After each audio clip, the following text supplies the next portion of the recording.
Tucked away in the southwestern corner of the South Island lies a 1.2 million hectare time capsule of a beautiful prehistoric New Zealand. Luckily, keen adventurers can explore Fiordland's unique landscape through one of the many walking tracks that weave through this glacially carved land. One of New Zealand's great walks, and arguably its most famous, will take you deep into the most stunning granite valleys in the world. The Milford Track.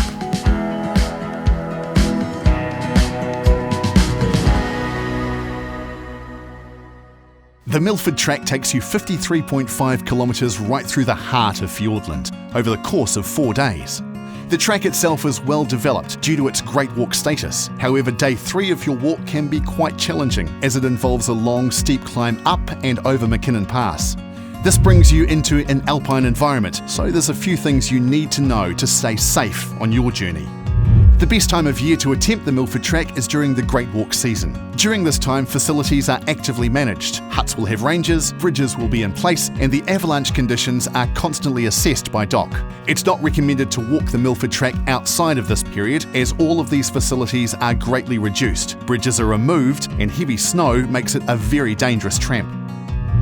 The average daily summer temperature sits around 7 to 11 degrees on Mackinnon Pass, and true to Fiordland form, you can expect rain for over 200 days of the year. It's important to remember that you will be in an alpine environment, which means there is a good chance you'll experience heavy rain, strong winds, snow, and freezing temperatures, even during the Great Walk season. So, warm and waterproof clothing will be essential.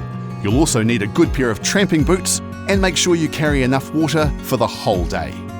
As with all walks and tramps in New Zealand, make sure you leave your intentions with a trusted contact and inform them when you've finished your tramp. You can find out more about leaving your intentions at the Mountain Safety Council website. Day 1 of the Milford Track starts with a boat ride to Glade Wharf, where you will then spend the next 2 days tramping up the Clinton Valley to Mackinnon Hut. It's fairly sheltered in the valley, but watch out for rising rivers during periods of heavy rain. The 3rd day is when you will tackle Mackinnon Pass. Your day starts from Mackinnon Hut with a short walk through the forest before you start to climb. From here, you will slowly zigzag up the side of the mountain. The track can be quite uneven along this section, with a few spots that are prone to rockfall, so pay attention to what's happening above and below you. After a decent 350 metre climb, the bush will give way to an open alpine terrain. The good news is that there will be fewer sandflies up here, but now that there is no shelter from high winds, rain or snow, and these conditions are more common than a fine sunny day. You will continue to zigzag up, but now rocks will take up a good majority of the track. Good balance, walking poles, and basic rock scrambling skills will be needed to prevent lower leg injuries, especially on a wet day when the track becomes quite slippery. Upon reaching the top of Mackinnon Pass, you'll either get a great view down the Arthur Valley or be absolutely battered by bad weather. This is a good spot to stop and have some lunch on a nice day. Just remember that temperatures will be considerably lower up there, so layer up and stay comfortable. If the weather is bad, then it's best to continue on to Mackinnon Pass shelter. There is seating, a toilet, and multiple gas cooking rings available here, but it should not be used to sleep in unless it's an emergency. Both sides of the pass are incredibly steep, with some spots reaching a 500 metre sheer drop to the valley floor, so stick to the track and don't venture too close to the edge. The descent begins shortly after Mackinnon Pass shelter. From here, you'll lose about 1,000 metres of elevation before reaching Dumpling Hut. It's a long and steep descent on rocky terrain, so take care to have proper foot placement as you move down the mountain. The descent is made up of 3 parts. The first section has you zigzag quickly off the summit. Just be aware that wind can get especially aggressive here. The second section takes you around a cliff band. The track narrows down a lot, with little room for error. So use the handrails if you need help to keep your balance and be ready for any sudden gusts of wind. The third section starts when you enter the bushline.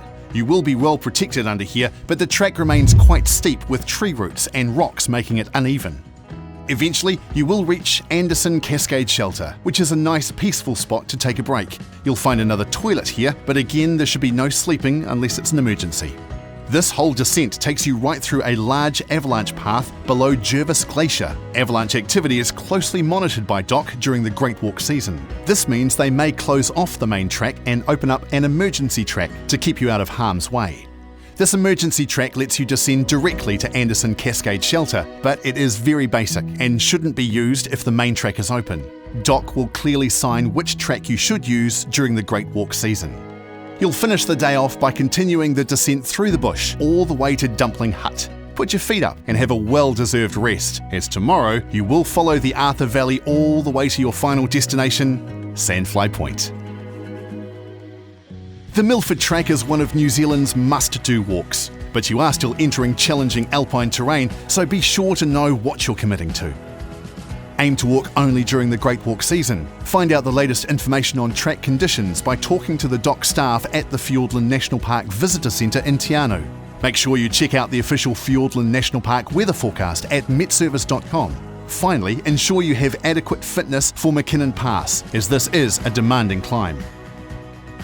Now get out there and enjoy your journey along the finest walk in the world.